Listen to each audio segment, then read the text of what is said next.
Doctor साहब, क्या peoples party और मुस्लिम लीग नून का इत्तेहाद मुमकिन है?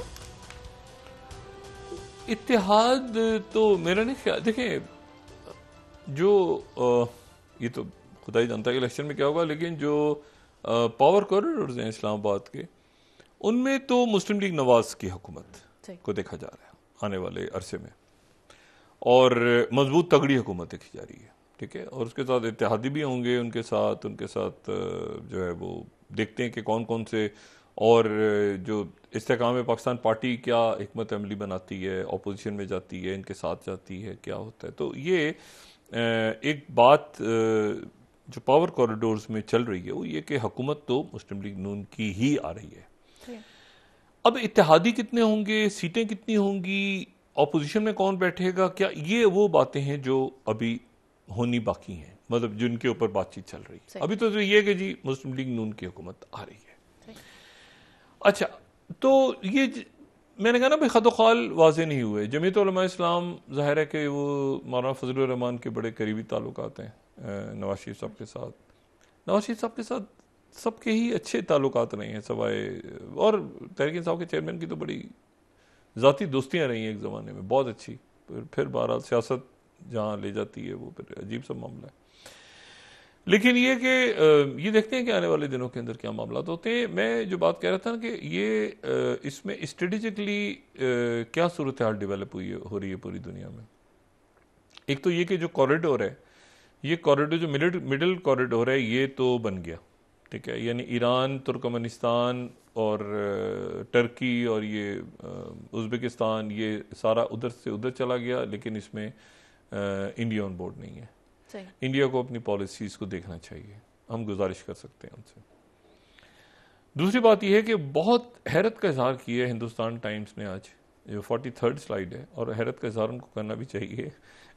ये उन्होंने लिखा है कि Muslim world needs to unite against Israel aggression, Iran president ने कहा है। लेकिन फिर साथ ही वो ये भी कह रहे हैं, वो हैरत का इजहार भी, एक उनकी न्यूज़ है इसमें हैरत का इजहार भी वो कर रहे हैं कि बड़ी हैरानकुन बात है कि दोनों जो मुल्क हैं, सऊदी अरेबिया भी और ईरान भी, वो एक साथ मिलके कॉल कर रहे हैं, जो बड़ी हैरानकुन बात है। वो एक साथ मिलके कॉल कर रहे हैं OIC की कॉन्फ्रेंस को। अच्छा, ये जहन में रखिएगा कि ये जो चाइना का है ना मामला, आज वॉशिंगटन पोस्ट ने बल्कि आज 2-3 ऐसे हैं जिसको आप कहें कि ये बड़ी इंपॉर्टेंट बात है। एक तो वॉशिंगटन पोस्ट ने ये बताया है कि दुनिया की जो बंदरगाहें हैं, उन वो बंदरगाहें जो हैं, वो जो पोर्ट्स हैं, वो चाइना के पास चली गई हैं। ये वॉशिंगटन पोस्ट ने पूरा इसके ऊपर एक आर्टिकल लिखा है, और उन्होंने कहा है कि China is acquired global network of strategically vital port. मतलब ये उन्होंने पूरी एक रिपोर्ट बनाकर, और फिर उसके बाद उन्होंने इसके ऊपर ग्राफिक्स भी अपने दिखाए हैं, अगर हम दिखा सकें। उन्होंने ग्राफिक्स दिखाए हैं कि कहाँ पोर्ट्स हैं पूरी दुनिया में, कौन कौन सी वाइटल स्ट्रेटेजिक पोर्ट्स हैं, जितनी भी हैं। ये जो आपको जगह जगह नजर आ रहे हैं ना, ये कोई वो लोगोज नहीं है, ये वो कंपनीज है चाइना की जिन्होंने मुख्तलिफ बंदरगाहों पे काम ले लिए। ये चाइनीज कंपनीज हैं, और ये पूरी दुनिया का नक्शा है। सही। तो ये इतनी बंदरगाहों पे चाइना, जो स्ट्रेटेजिकली इंपॉर्टेंट जो आप समझें कि बंदरगाहें हैं, वहां पे चाइना आके बैठ गया। ये वॉशिंगटन पोस्ट ने आज ये रिपोर्ट दी है। दूसरी जो बात है वो ये है कि जो इकोनॉमिस्ट ने, उनका जो इंटेलिजेंस यूनिट है, उन्होंने आज स्पेस खला से इमेजेस शाये की हैं, और वो इमेजेस शाये की हैं उन्हें threat of Hezbollah can be seen from space.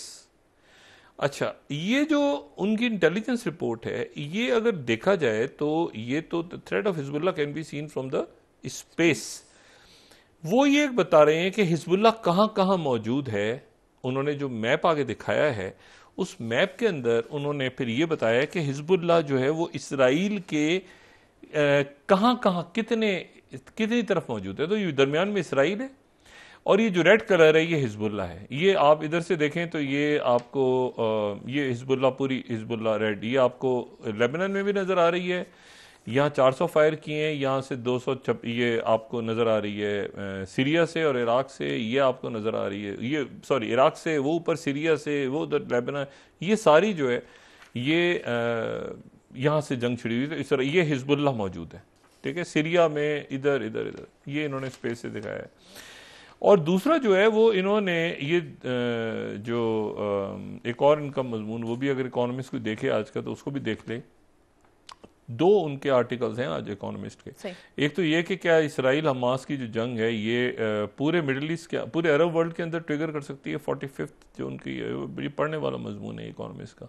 और तीसरा ये कि सेटलर्स जो हैं ये मैम लेकर आ गए वेस्ट बैंक में, तो एक हंगामा बपा है वेस्ट बैंक में जिसके नतीजे में वहाँ पर कोई ना जंगबंदी होती, तो फ़लस्तीनी आर क्लोज टू मतलब वहाँ रेबलिंग के, मतलब इस बात के चांसेस हैं कि रेबल्स खड़े हो जाएं, वहाँ पे बगावत हो जाए और वहाँ पर अब वो नहीं माने किसी को भी।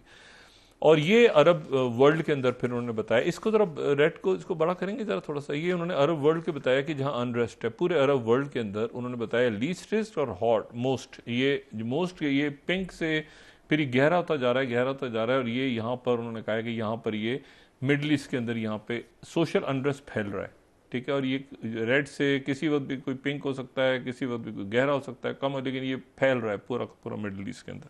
और ये फैला तो एक्चुअली अफ्रीका में भी हुआ है ना, फैला तो ये इधर लैटिन अमेरिका में भी हुआ है, लेकिन यह है कि बहरहाल मिडिल ईस्ट के अंदर ये अमेरिका को अपनी पॉलिसी रिविजिट करनी चाहिए कि यहाँ पे ये क्या हो रहा है कि उनके हाथ से पोर्ट्स भी निकल रही हैं, उनके हाथ से बाकी मामलात भी निकल रहे हैं, उनके हाथ से तवज्जो सारी जो है वो। अच्छा, उधर जेलेंस्की, उस जेलेंस्की को वो इन्होंने आज रॉकेट दागे हैं रशियंस ने कि वो अंदर बगावत हो गई है। सही।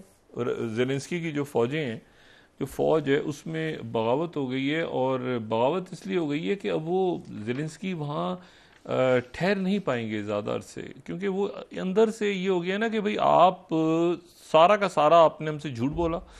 और ये फाइनेंशियल टाइम्स कह रहा है 26वीं स्लाइड कि Zelensky calls for discipline as cracks emerge in Kyiv's unity. वो उनकी अंदर खत्म हो रही है ना, फौजी उनके कह रहे हैं कि आपने हमें मरवा दिया, आपने गलत, आपने कहा अमेरिका ये करेगा वो करेगा, वो तो डम करके भाग गए। फिर स्काई न्यूज कह रहा है कि Ukraine enemy to face big problem as analyst point finger at Zelensky. मतलब जेलेंस्की के लिए वहां पर प्रॉब्लम ये हो गई है कि वहां पर वो कैसे, वो मतलब तवज्जो सारी उधर चली गई है। अच्छा, ये देखें राइटर्स ने क्या खबर दी है। राइटर्स की मैं एक स्लाइड पे क्लोज करूंगी, अभी राइटर्स ब्रेक कर रहा है। Arm drones shot down, 41st slide, arm drones shot down over Iraq airport where US base is located. ये वो जगह है जहां से कल ये कल यहां से गए हैं, कल यहां पे सेक्रेटरी ब्लिंकन गए हैं, और आज वहां पे इराक के अंदर यूएस फोर्सेस, जहां पर वो जो हरीर का इलाका है ना, मैंने आपसे कहा कि बिल्कुल एयरपोर्ट के पास, एक तो इरबिल है, एक हरीर है, एक नीचे ये जो एनल असद है, तो ये हरीर के जो बेस है वहां पर अटैक्स हुए हैं, और ये राइटर्स रिपोर्ट कर रहे हैं। तो मुझे बताएं कि जब ऐसी सूरत हाल हो कि सेक्रेटरी ब्लिंकन भी हैं, ऑस्टिन लॉयड भी हैं, सेंटकॉम सब मेरीन न्यूक्लियर लेकर आ गया है, उनके कैरियर्स घूम रहे हैं, और यहाँ पे मुल्क खामोश हैं, लेकिन जो कहीं हूतीस, कहीं हिजबुल्लाह के आगे, और जाहिर है कि ये हो नहीं सकता कि मुल्कों की सपोर्ट के बगैर ये सब काम कर रहे हैं, ठीक है।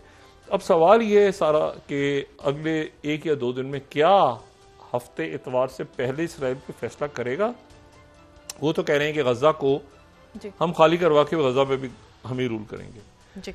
या ये है कि उसके बाद फिर इब्राहिम रईसी और तैयब उर्दुगान और सऊदी अरेबिया और इजिप्ट और जॉर्डन और पाकिस्तान और ये सारे ममालिक गजा की जंग बंदी के हवाले से कोई इक़दाम उठाएंगे। लेकिन मैंने आपसे कहा ना कि सईद हसन नसरुल्लाह ने अपनी स्पीच शायद वो करें हफ्ते को, शायद वो इतवार का वेट करें, क्योंकि ये सारे मुल्कों के जो सरबराहान हैं ये जमा हो रहे हैं, और ये इजलास बुलाया, ये कमाल की बात, इजलास को ईरान और सऊदी अरब ने बुलाया हुआ, इसी का इजलास।